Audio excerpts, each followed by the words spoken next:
आता पहिलं प्रथम सांगायचं, मी मंदिरातून बाहेर आलो ना तर कांडेकर महाराज तुमचा स्वर ऐकल्याबरोबर मला समाधान झालं. हा खास कथा करणारा नाही, कोणी कथा करू नये, ही व्यक्ती खास कथा करण्यालागी माहिती. वाणीत सामर्थ्य, वाणीतली रसवंती, त्या शब्दातली ताकद.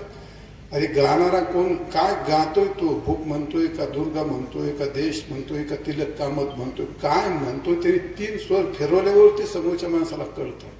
आणि ते नुसता सा लावला तरी त्याचं कळतं की धार काय, या माणसाची उंची काय.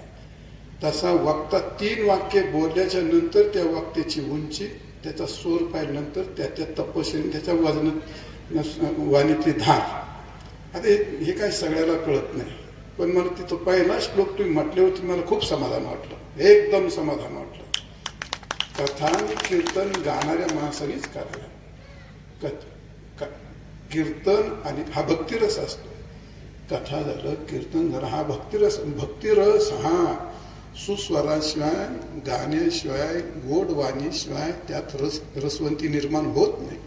आणि मग त्या भक्ताच्या मनावर परिणाम होण्याकरता शब्द परिणाम करत नाहीत, शब्दात ते तपश्चर्या असते, त्या स्वराचं सामर्थ्य असतं. आणि म्हणून तुम्ही कथा करताय, मला खूप चांगलं वाटलं.